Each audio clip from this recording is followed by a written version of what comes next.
Welcome to Burning Platforms. I'm Peter Lewis, and this is your weekly fix of the politics of technology brought to you by Capita.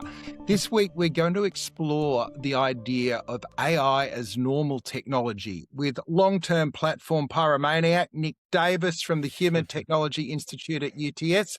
Hi, Nick. But first, let's dig into the news with our panel. Back in the land of the living, Digital Rights Chair Lizzie O'Shea. Welcome back to Humanity. Thank you. The flu was bad. And ABC's national AI reporter, Cam Wilson. Welcome back to the platform, Cam. Good to be back. Guys, there's a lot of moving pieces this week with federal government sitting, a bunch of legislation in the pipeline, and some chickens coming home to roost. Now, one of the government's priorities is getting its own house in order with how it deploys AI in automated decision-making, and we've been seeing some friction around both the NDS and revelations in this week's Four Corners about the use of algorithms in aged care assessment. So where's this all up to, Lizzie? Yeah, so this is the issue I want to bring to the table because I think it's going to only grow in importance. One of the recommendations that came out of the Royal Commission into the robo-debt scandal was that government develop a government-wide approach to automated decision-making, so there could be some transparency, accountability, and hopefully not a repeat of the failures that we saw in relation to robo-debt.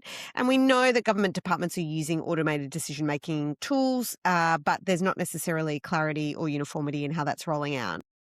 Now, that bill is in development, supposedly. It's being worked on, but we've seen a couple of future echoes of the kind of policy that we could expect to see contained in that legislative regime. And that is in the form of the NDIS reforms, which include some provisions around automated decision-making. And then also the tool that you just mentioned, the integrated assessment tool for aged care, for determining the kind of levels of care that people are entitled to in aged care settings. And Four Corners had a report on this, but both these topics have been covered by the media quite a bit. And my concern is that the government really is not taking the right approach to this. In my view, if we want to have automated decision-making in government, we've got to create a scenario where it's much more costly for government to make a bad decision than it is for the person who might be subject to that decision. And we also need to approach it with an understanding that the purpose of social welfare, social service delivery is to assist people to live fulsome lives, that we contribute to these systems for a reason, and that automated decision-making shouldn't be used as a cover to kind of cut costs and penny pinch. And well, this is one of the arguments that emerged out of robo-debt and the undermining of public faith in the use of this technology. So, if the first use of the technology had been to identify people that were being underpaid and put money in their pocket, maybe we would be all more open for the way the tech's being deployed, but it's clearly there as a cost-saving and efficiency measure, isn't it? That's right. And also, if you leave the feedback loop to be the responsibility of people who are often already quite vulnerable, having to challenge these decisions. Like in the ABC reporting, they talked about a woman whose mother was subject to the integrated assessment tool, then having to write a letter to a PO box to get the decision reviewed, right? So it's all care, no responsibility when it comes to these systems sometimes. And it's just hard to believe that there's not something ideological going on behind there. Now, I think there's a real potential for tech to streamline the process of accessing social welfare benefits, social service delivery and the like, but that does require a philosophical commitment to that. And there's lots of people who are putting out policies in relation to this. Kate Chaney put out a nice discussion paper on this topic. Lots of other community organisations have been discussing this stuff. There is an opportunity to get it right, I think, but the two examples we've seen so far don't fill me with confidence. So I think it is really important for people in this space to take this seriously because the people affected are going to be very vulnerable. So the legislation you're talking about, what is that? It seems it's more a challenge of practice than law. What's going on here? What are you hoping to see in any legislation around automatic decision making? Well, I think there'll be guardrails, but what that looks like is going to be up for determination, I suspect, still. So there can be ways in which we can draw out some uniform or overarching obligations. So, like, how do you make sure appeals are appropriately dealt with quickly, cheaply? How do you make sure the right person is given authority to make particular kinds of decisions and that's attributable to somebody? How do you make sure this kind of stuff is documented? Like, there's plenty of things that will be specific to a particular department, but there's lots of ways in which we can develop rules that reach over all of these different fields of government endeavour. And I am convinced that some kind of policy making here, lawmaking, will contribute to elevating the quality of these systems and the scrutiny that's applied to them. But what that looks like, I think, is we're yet to see the bill from the government, and I think it's really important that we don't wait for another Royal Commission to fix problems that might arise. Cam, the government must be desperate to get it right, though. There's really positive use cases for using technology in the delivery of public services as well, isn't there?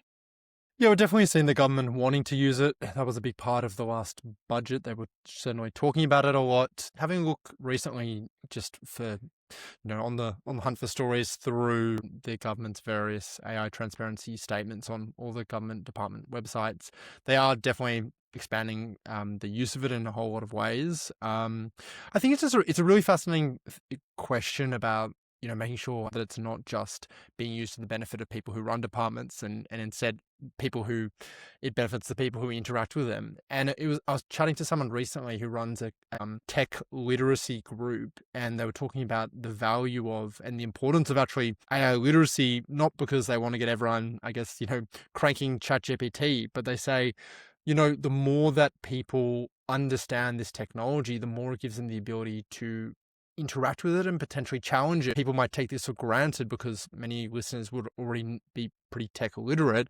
But if you don't, for example, understand the known flaws of technology, and when it's being used in these decisions, you won't actually know that you can question it. You won't assume that it can make errors, and instead you just kind of let it go. I feel like I've got to break our new rule to keep the guests out of the news discussion, because I'm sure you've got a take on this, Nick, because you've been doing a lot of work with government to think through how to do this well. How are you looking at the legislation that's being put forward, and where does it fit into your work? It's an absolute nightmare. So the legislation fails on the kind of three big areas that you need for automated decision making. You've got to have robust legal and governance frameworks. The system itself that's used by and enabled has to be shown to be giving high quality, reliable decisions. And there must be accountability that allows, as Lizzie said, the ability to address problematic decision making and contest, and the burden of those three things should not be on the people who are at the mercy of the systems. Look, I don't have much hope that there's going to be a massive change in how things roll out, but I do think it's heartening that lots of people have also really brought up the fact that we are likely to see with this kind of bill more robo-debt style harm than previously, which seems completely at odds with the recommendations of the Royal Commission. Lizzie, what's the politics of this moving forward then? Like, how does the legislation get through with those sorts of concerns? Yeah, well, like already the NDIS stuff was subject to some amendments by of Parliament. There's been scrutiny, obviously, over the aged care integrated assessment tool. This bill is still in, like, the overarching mechanism is still in development, so we haven't seen any kind of public consultation on it yet, but I suspect the government's going to get a little bit of a rude awakening when they put forward something that they think is potentially not controversial and in fact is. It does sort of highlight as well that you do need to have a healthy system of government as well. One of the problems with robo-debt was also that ministers knew it was illegal and allowed it to carry on, right? So, there is some real impetus behind having a set of mechanisms that are for the protection and for the improvement of literacy among public servants themselves. Like, I do think this is a proposal or a set of policies that does need to be put in place, as against sometimes ministers with a particular political angle. But I would like to have discussions where we just value these things, where we say, yeah, universal healthcare, aged care, disability care is something we believe in as a society. So let's make sure that's reflected in our technical systems, that the government decision making. That's my hope. That's how I'm going to enter this debate. Ever the optimist. Cam, another piece of legislation under review at the moment is the social media ban for under 16s. You wrote a great long piece on ABC this week, and I know that you wouldn't be characterised as a long-term fan of the ban, but how's the evidence stacking up on it at the moment? Yeah, I think it would probably be fair to characterise me as someone who's reported and followed questions about the ban over its period. So yeah, I mean, as people probably remember, the ban came into effect in December after a year-long lead-in, and we got really the first official data from the government's own, or the e-safety commissioner's expert-led study on it, looking at the first few months of data. And what it found was pretty underwhelming in terms of compliance, as in they found that the amount of teens who were on social media in the last 4 weeks dropped from 85% to 81%. So not a roaring success. And then perhaps pretty understandably, many of the other kind of follow-on metrics about impact on their lives that they're also looking at didn't really find really anything. In fact, probably the biggest finding, which I actually found to be kind of interesting and a little bit worrying, is that they found that the number of parents who knew that their children were on social media in the last 4 weeks dropped by a third. So, kids are still on there. Parents just seem not to know and maybe aren't paying attention to it. So, yeah, I mean, look, I just kind of, it reminds me of an old comic skit of someone trying to be John Bioki Peterson, which is probably way beyond you, but he had this great thing. Queenslanders are so smart. We've got no sex education and the highest rate of teen pregnancy in the country. Yes, that was a little bit before my time. But so how has the government responded? They're still really proud of it, though. They go around the world spruiking it. Like, I know, and the crazy thing was that a few, now a month ago, when the Prime Minister had his big speech for AI, he led into it by talking about how Australia had been a leader in the social media ban. And I was looking around being like, I don't know if you really want to point to that as the government's major success with technology policy, because yes, obviously, like doing, I guess we have we do have a history of doing new regulation in technology, and that's certainly something to be, I think, admired. But in terms of effective regulation, I'm not necessarily sure the teen social media ban is proof of that. And so I think I just kind of wrote this about, again, I've been following this closely, and this is now the kind of chickens coming home to roost. We're seeing now that many of the doubts that people had have kind of come true. We haven't seen the benefits come true so far. And my question is yes, I understand it's going to take time for these things to work. And I wrote in the piece, the most positive thing you can say about the ban so far is that it hasn't really been done yet, even though we're 8 months into it. So perhaps there are still benefits to come. But I think it's particularly worth considering this, not just in terms of a binary, did this policy work or not, but in terms of what are the things we didn't do in the time with all the energy and resources that we put into this that so far hasn't come up with I much. loved how you raised the opportunity cost of investing time in getting the digital duty of care right. And Lizzie, it feels like now the government is still committed to that, but it's a bit of a scramble, and it's a bit of isn't the work already done? And so how does it all fit together?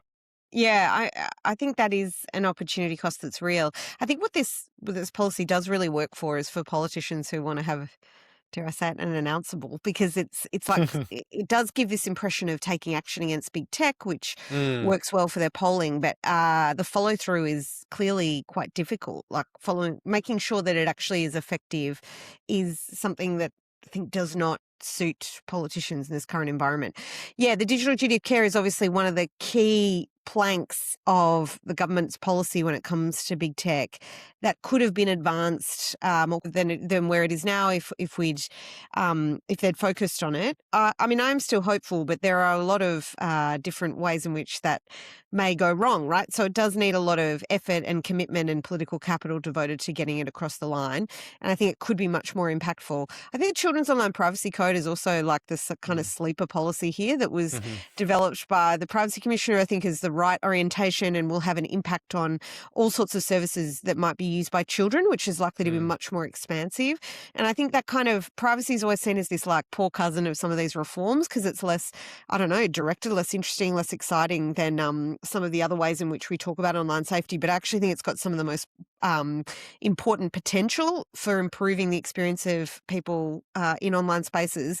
So for young people, I'm looking forward to that being implemented, which is due to be implemented at the end of the year as well. So that should be a good set of progress. I'd like to be further advanced. I'm a bit worried that digital duty of care might get lost in a culture war or detail. And so that's going to be something that I think may be more of a challenge politically for the government to manage, but ought to really have been the place where they were focused.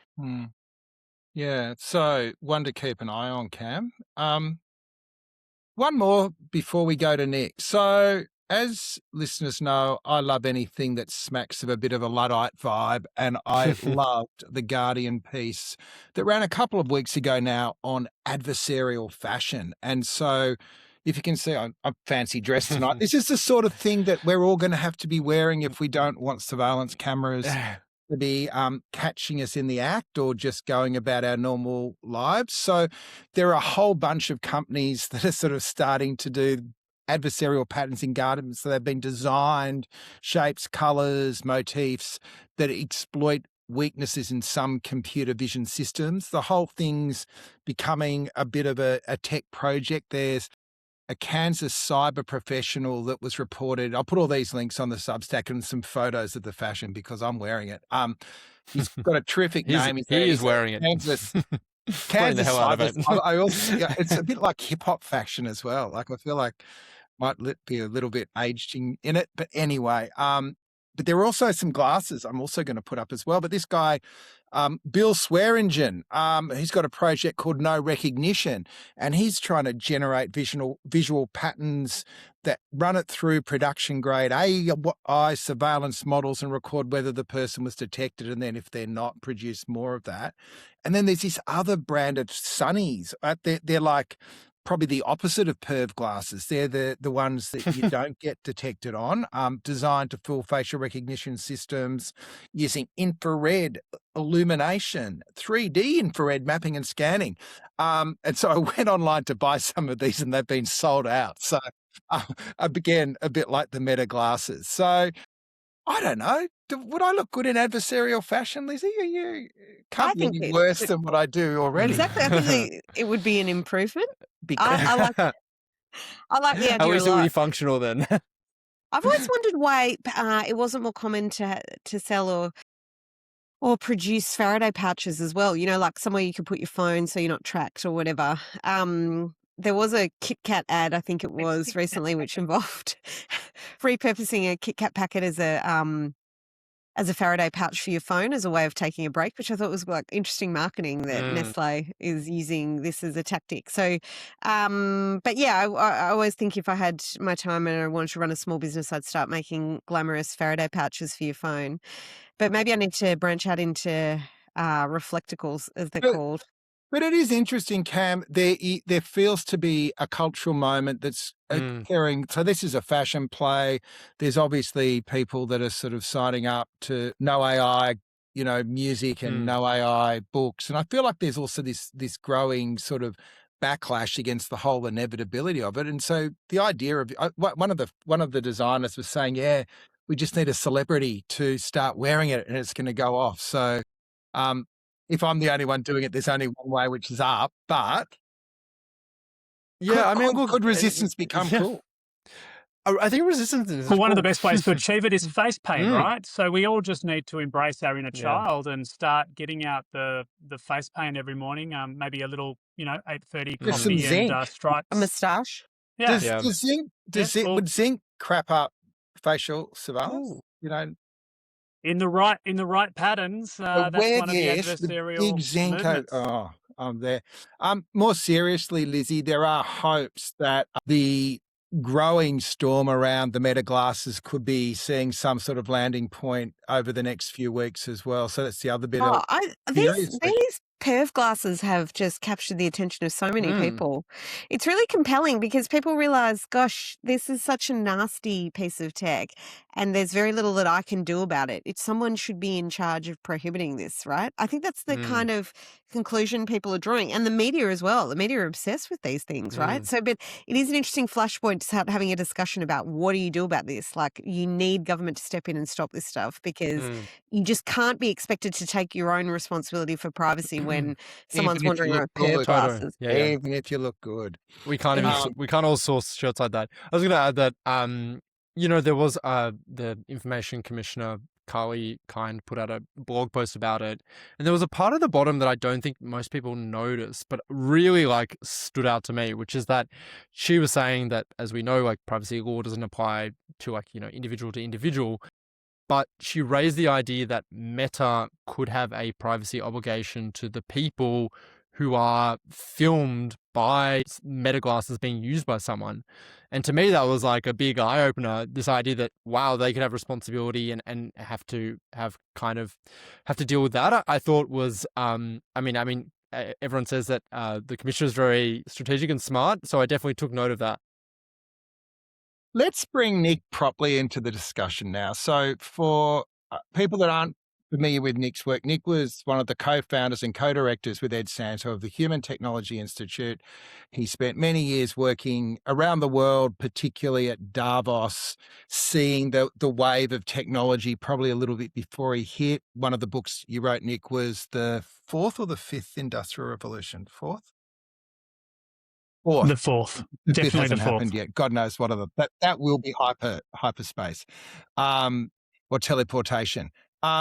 But Nick and I talk a lot, and sometimes we have a conversation I just want to share with other people. And the one that's been staying with me for a while, Nick, is your theory of the pixel and the camera and the analogy with AI. So why don't you hit these guys with it and then just see where the conversation goes? Yeah, it does link quite closely to that phrase that you used at the top of the episode, which was AI as normal technology. But they're kind of close cousins. But the idea is for anyone who was a geek like me in the late 90s and early 2000s and liked to take a photo, cameras were all about megapixels. It was the shift from film to digital, and this shift was not just the big lens on the front of your camera, but this crazy number that determined the quality that you were able to get out of this new range of devices, the digital camera. And basically everyone was running around trying to compete and tell people how many megapixels they had. And that was the measure on whether it would actually be any good as a replacement for film. And I think it's useful to reflect on the fact that in about the mid-2000s, about 2007 or so, everyone stopped talking about megapixels. And it was because it no longer mattered as a measure of quality, as a measure of adoption, as a measure of usefulness. And we are, I think, passing a very similar moment when it comes to generative AI models. We are still getting focused on the number of parameters, the benchmarks that it's passing, the size, and whether you can run it on this chip or that chip, and how many billions of dollars it costs to create. If we're passing the megapixel moment, very much like that essay on AI as normal technology, we should be paying attention to something different, which is the diffusion and the use and the way that those metaphorical cameras make everyone either a paparazzi or a perv, as someone said to me earlier today, Pete. Yeah, I think it was you. But the idea, it's actually quite interesting. Like if technology is normal, it's subject to the same conditions as any other social and technical system that we've had to engage with. And essentially, we've been treating AI like the megapixels matter. Maybe they don't. What else should we be let's looking slow at? it down because and then go forward. So the jump to AI as normal technology is that everyone's obsessed with what AI is going to do next. What's the next release? Where it's going. I think what your theory got me thinking about was if we have reached the point where it's a mature technology, then you've got to treat it maturely and stop thinking about it as being a competitor in a race and just consolidate around what it can do well, what it can do badly, and almost Like, I'm not saying it ends up it being a pause narrative, but it's just saying that it's not going to get much better. Like like you're looking at the wrong thing if you are worried about either. I think Amadei again was saying all diseases cured in 5 years, or whether the world's going to be blown up in that time. Yeah, look, I think the two are intimately connected, but just staying on that megapixel thing, the metaphor invites us to say that um, by allowing the marketing and the focus on the next release of something to be our object of fascination, like we're always waiting for someone to astound us with capabilities, we're really doing a disfavor in two ways.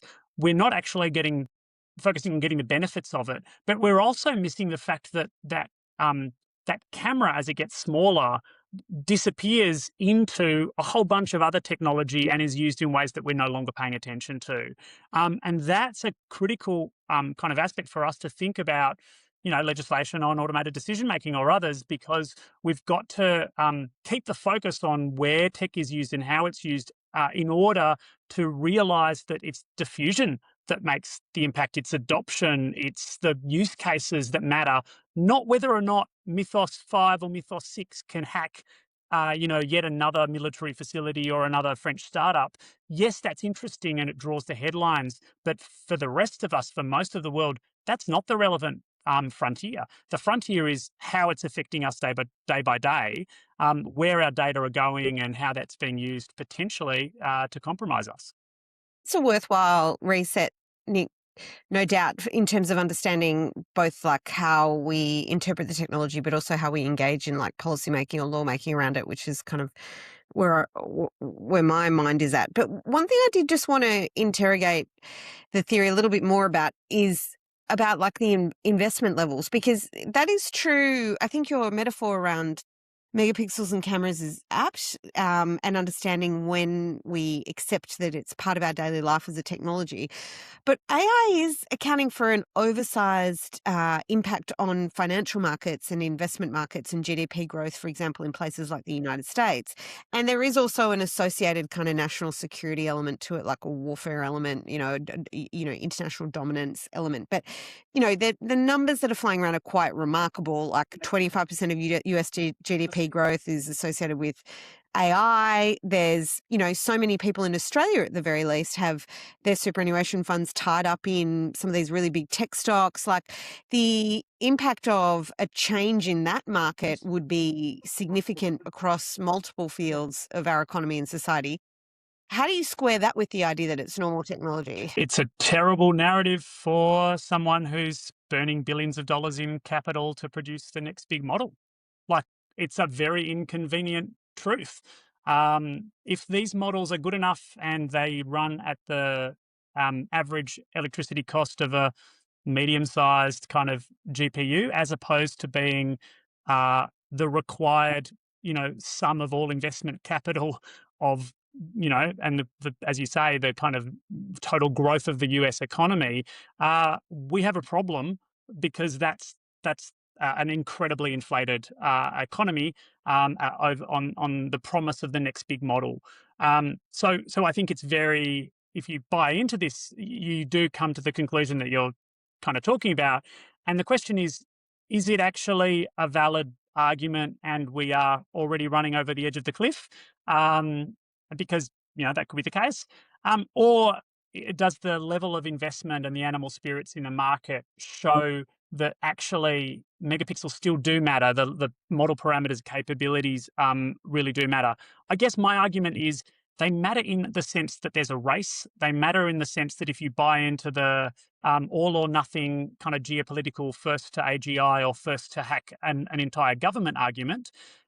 But let's be honest, the Mexican government the state government had 17 or so different systems hacked at the beginning of last year by GPT-4, not by Mythos or not by GLM, not by the latest Fable models at all. They were kind of good old fashioned, 18 months now out of date AI systems that were doing that. So yeah, I think it's a reality that we should kind of come to grapple directly with as a governance and policy perspective, but it does not bode well for capital markets and the Nasdaq. Cam, technology as normal doesn't really work for reporters, does it? Are you blaming me for this? Blame you for many things. Yeah, I mean, look, it does create. You guys respond to oh the yeah, hype and the oh yeah. circus. Do you know? I mean, it's so funny when you mentioned the Mythos stuff and the releases of different models and stuff.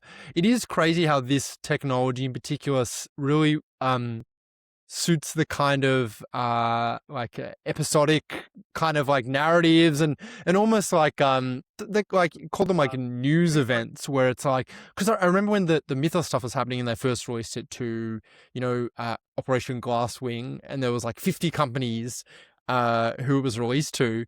It was the perfect like bit of like marketing for Anthropic, because all of a sudden it became this massive story about who was in and who was out of the 50, and like, you know, like reporters in Australia who didn't give a stuff about this stuff usually suddenly had a very like, it was a test. It was like, are you in the club or not? So I definitely have seen these certain aspects of the technologies, the way it's been released, play out as a narrative thing.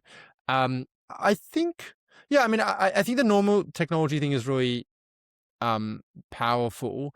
I think the thing that I just kind of keep thinking about that to me makes it, I guess, like not, that breaks sometimes that metaphor is this the kind of idea of this, like, of the open source stuff and what that allows people to then transform existing devices to do. And I don't know if that's, I'm kind of getting out of a bit like of the fact that we're talking about training and the servers to train them versus like running them.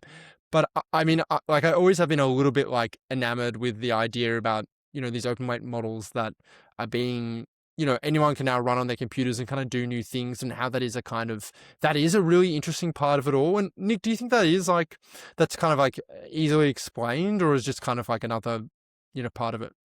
No, I think that's part of the bigger picture here, is that lots of people are missing the importance and the significance of the capabilities contained in open source models, right? Like that's part of the issue here. And the response by obviously Anthropic and OpenAI and others has been to then class that kind of legitimate competitor, right, to demand for their services as incredibly dangerous, as incredibly irresponsible, as proof that we need to be harder on chip exports, and proof that it's IP theft, you know, etc.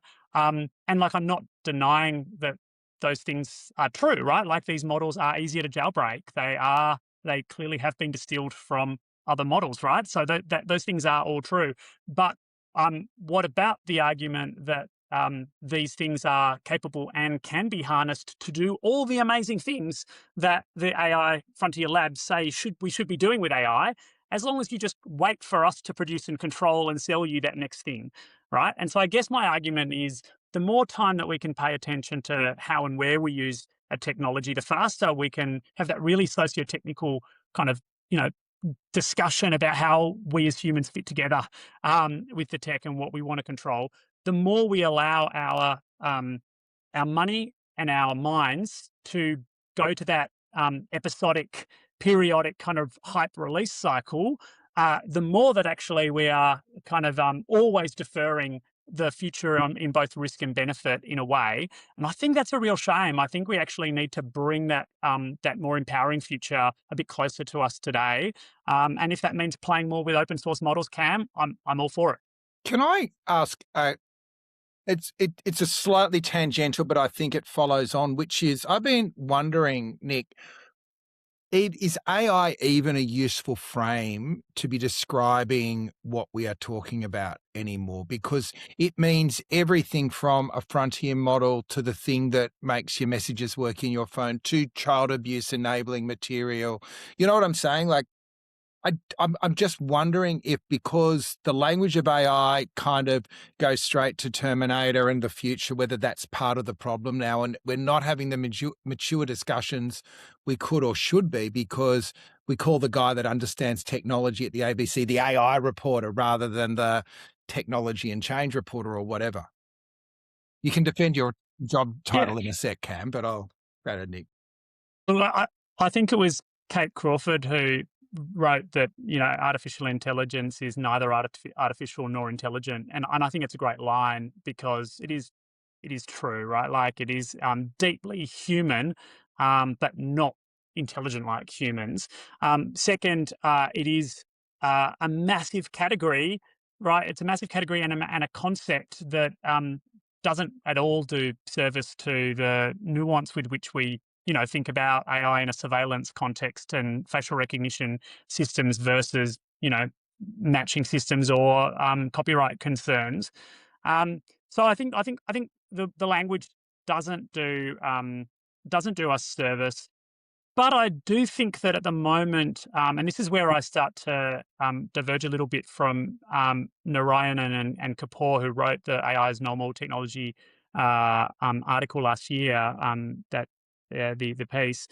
I do think that there is still value right now in keeping the focus and the attention, the mind on it in a way that allows us to have good conversation about what it means. I don't want, and I don't think that the intention of that phrase, AI as normal technology, is meant to just say, oh, let's just ignore it. It's not transformative. The primary example of a normal technology is electricity, world changing, completely transformative. But so I do think we can still keep the terribleness of the phrase as a way of at least maintaining enough of the Terminator aspect to keep us focused on it as a topic before it disappears into everything. But I do think, Pete, it is useful for us to say, well, hold on a second, you're using AI, but do you actually mean facial recognition? Or do you mean automated decision-making enabled by X, Y, or Z?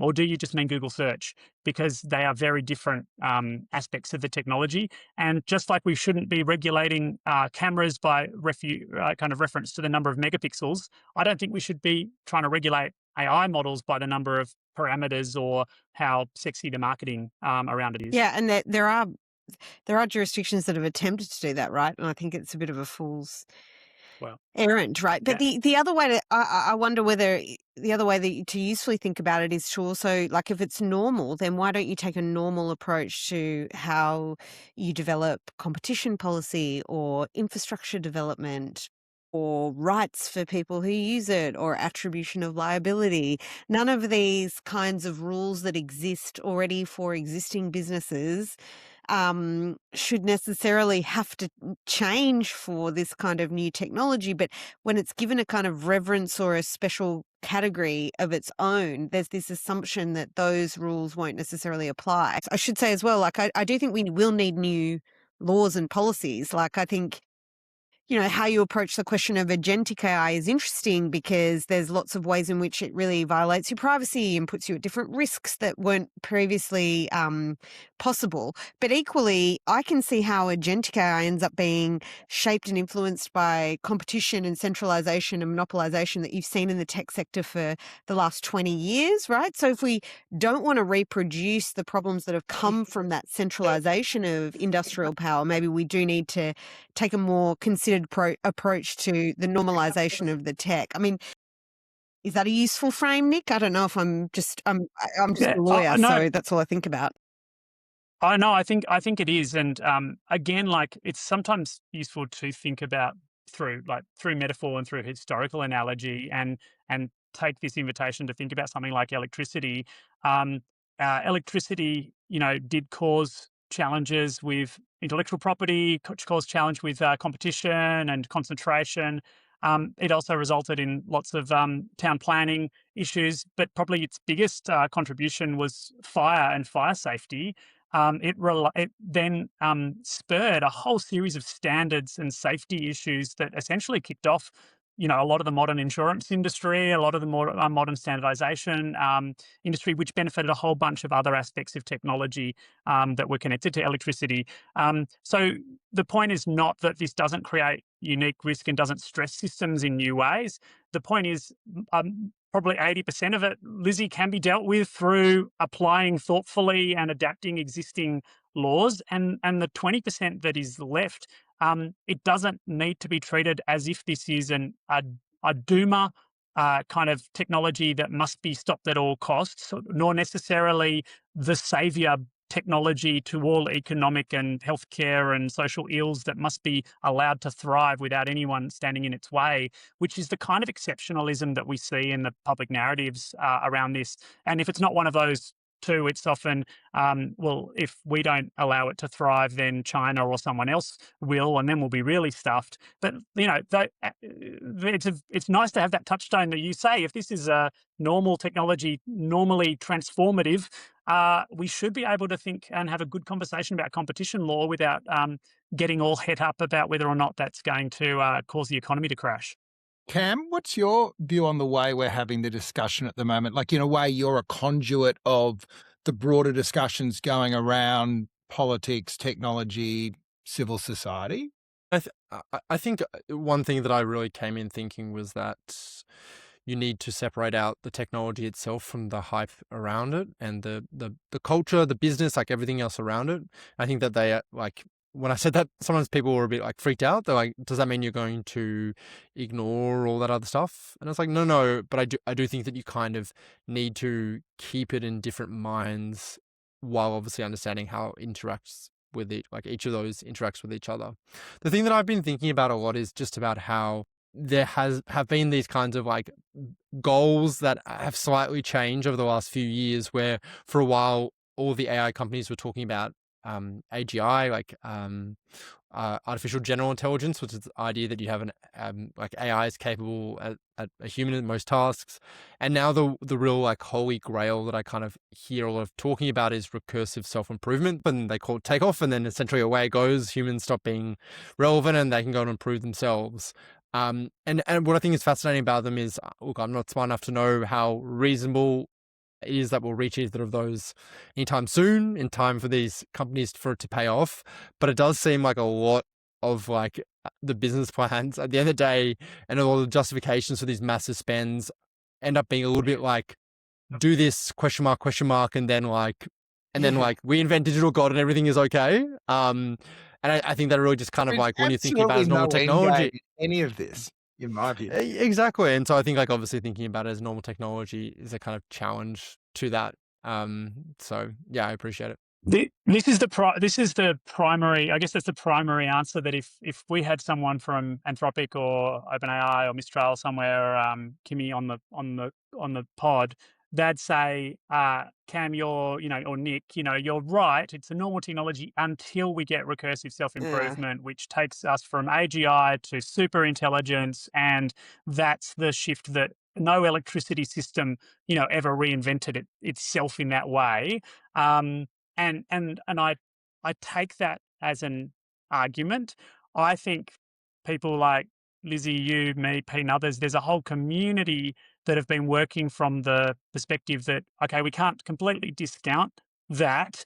But my goodness, I don't want to be distracted from the fact that a lot of AI use and a lot of AI development is amplifying a whole bunch of very normal and tricky challenges we have in human rights, in privacy, in competition, in discrimination, etc. And if we don't still maintain a good focus on those things, there's a lot of worlds in which we're not doing our duty, or at least not focusing on the things that turn out to be perhaps most important. So yeah, I buy that. That is a definite scenario that I'm kind of interested in and concerned about. But I want to put my efforts elsewhere in the meantime. But isn't that also the kicker with normal? Because if things are normal, they are no longer inevitable. And I do think that you talk about the hyperscalers and that inevitability of the push to get to a place that no one has signed up to, nobody seems to want, and is still being shoved down everyone's throat as if it is an inevitability. So I think just that sense of giving people a little bit more agency around what this technology does is going to be good for everyone, including those that are trying to sell what at the moment seems like a dead cat in terms of getting a rollout of data centers in Australia. Look, a normal technology has the power we give it, right? So the way to think about this is if we can adopt this kind of idea where normal is not boring, normal is not, just not meaningless, normal can be transformative, but normal is us deciding that we're going to buy into billions of dollars of investment from our super funds. I don't know that that's a normal decision for most Australians. And I think that if we were to reframe this as, what are your other options here in the space? In what are the other things we could use land and water and energy and social license for? I think Australians on average would choose a bunch of other things as to give their power and attention to. And I think that's the call that this essay, and that in fact, I think Burning Platforms has as well, to say, what do we want to focus on? Let's not just allow that to happen elsewhere through the narratives of doomerism or boosterism in the AI market. Excellent. Great conversation. And thanks for spending the evening with us, Nick. Also, Cam, thanks for jumping onto the platform. And Lizzie, as always, anything big coming in the next week? I think there's stuff coming from all directions, isn't there? You're shaking your head. You're tired even thinking about it. We'll see you all again next week. I think we're talking digital duty of care next week, which is another big issue with Zoe from the Tech Policy Design Institute. So till next week, we'll catch you.